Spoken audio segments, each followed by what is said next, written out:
ধরেন ধরেন ধরেন, আপনি থামেন আপনি থামেন আপনি থামেন। আপনি কিন্তু যাবেন না, কেউ যাবে না। আপনি বসেন এখানে।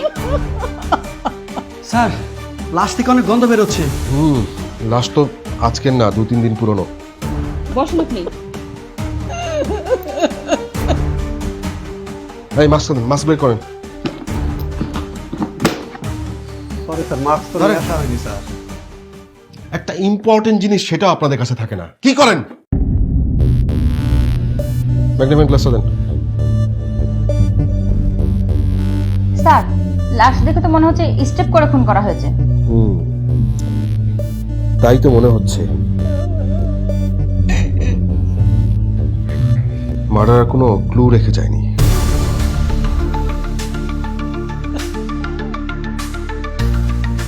আস্তে আস্তে আস্তে, ধরবেন না স্নিগ্ধা, ফিঙ্গারপ্রিন্ট থাকতে পারে। Sorry sir. আর এখানে কোনো ক্রাইম সিনও থাকতে পারে। আপনারা এইভাবে মুভ করছেন কেন? স্যার ছাপ আছে হাতে। ওকে মিন্টু, স্যার এটা সম্ভবত কোনো ডাকাতি না। কারণ ডাকাতি হলে তো এই ঘড়ি চেন এগুলো থাকতো না। এটা একটা প্রি প্ল্যান মার্ডার। আচ্ছা শোনেন শোনেন শোনেন, আমি কথা বলি। ধরবেন না। সুরতাল এখানে করা যাবে না, বাইরে নিয়ে করতে হবে। ঠিক আছে? আপনি এলাকার লোকজনদের ডাকবেন, ওখানে সুরতাল করবো। ওকে? আর যে অবস্থা দেখছি তাতে তো লাশ পুরো শক্ত হয়ে গেছে। এভাবেই দাফন করতে হবে। স্যার। আচ্ছা ঠিক আছে, আপনার থাকেন, আমি দেখছি। Okay sir. লাশগুলোকে ওখানে নেওয়ার ব্যবস্থা করেন। আপনি এখানে থাকেন। আরমান,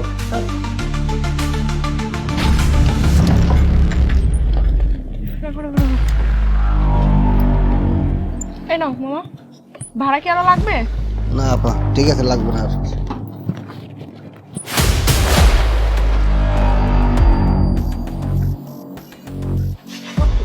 কাঙ্ক্ষিত নম্বরটিতে এই মুহূর্তে সংযোগ দেওয়া সম্ভব উফ হচ্ছে না। তারেক, ফোনটা কেন বন্ধ? তোমার ফোনটা খুলো প্লিজ।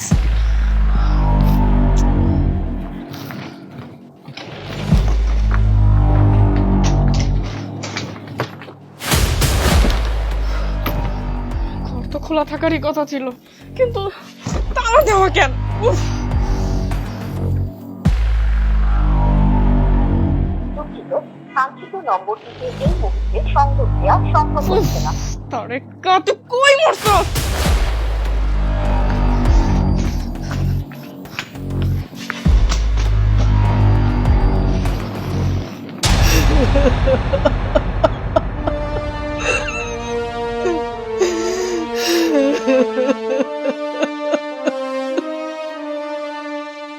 দেখেন, আপনি যদি এভাবে কান্নাকাটি করেন তাহলে তো আমি প্রকৃত রহস্যটাকে খুঁজে বের করতে কষ্টকর হবে আমার জন্য।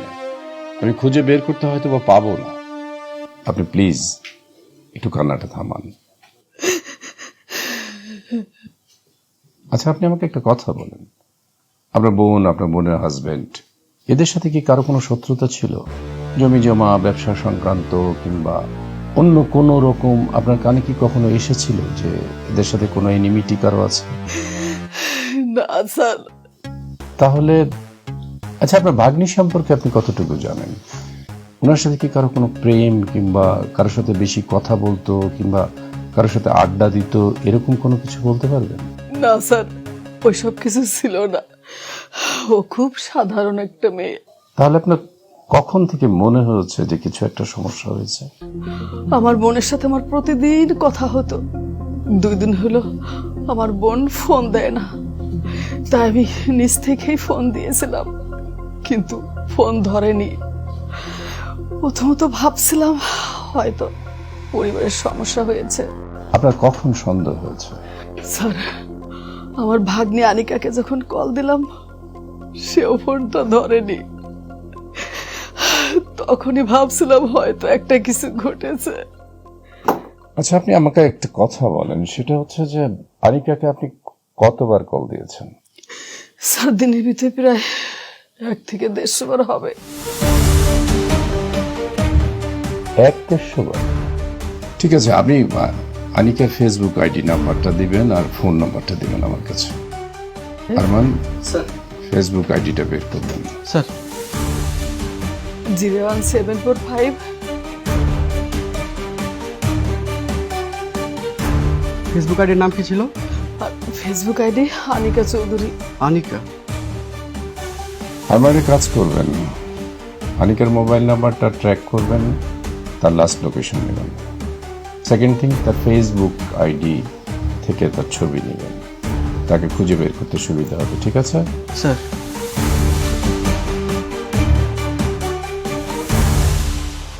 দেখেন তো এটা আনিকার আইডি কিনা। জি স্যার, এটি আনিকার আইডি। স্যার, এটা আনিকার আইডি স্যার। আনিকার আইডি খুব তাড়াতাড়ি বের করতে পেরেছেন, তার মানে হচ্ছে আপনি ফেসবুককে কি আসক্ত, সারাদিন ফেসবুক চালান? না স্যার। একটা জিনিস মনে রাখবেন, ফেসবুকের যেমন ভালো দিক আছে তেমন খারাপ দিক আছে। বি কেয়ারফুল, ফেসবুকে আসক্ত হবেন না, এতে আপনার জীবন নষ্ট হওয়ার সম্ভাবনা থাকবে। লেডি অফিসার, আপনাদের জন্য ওই একই ইনস্ট্রাকশন। ঠিক আছে? Thank you. রিজভি, এক কাজ করেন, আনিকার আইডি পেয়েছি, আনিকার আইডি নিয়ে আপনি প্রিপারেশন নেন। আনিকাকে যেভাবেই হোক নিয়ে আসতে হবে। আনিকা না আসলে কিন্তু এই মামলার জট আমরা খুলতে পারবো না। ঠিক আছে? Okay sir. আচ্ছা, আরেকটা কথা বলেন, আপনার বোন আর বোন জামাই জানি কি করতেন বললেন? স্যার, আমার বোন ছিল শিক্ষিকা আর আমার বোন জামাই ব্যবসায়ী। টিচার এবং ব্যবসায়ী। ঠিক আছে, থ্যাংক ইউ। আপনি এখন যেতে পারেন। হ্যাঁ, আমি প্রয়োজনে আপনার সাথে আবার যোগাযোগ করব।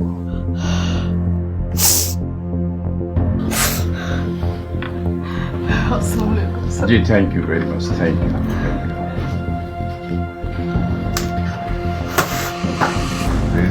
স্যার, ঘটনাটা যদি প্রকৃতপক্ষে এমনই হয় যে এই মেয়েটা জড়িত, তাহলে এই সমাজে মুখ দেখানোর মতো কোনো কিছু থাকবে না। Right sir. একজন মেয়ে যদি তার বাবাকে মাকে খুন করে থাকে, তাহলে এটার পিছনে কারণ কি স্যার, এটার পিছনে দুঃখ কি, এটার পিছনে কষ্ট কি, এ সমাজকে কি দিব আমি?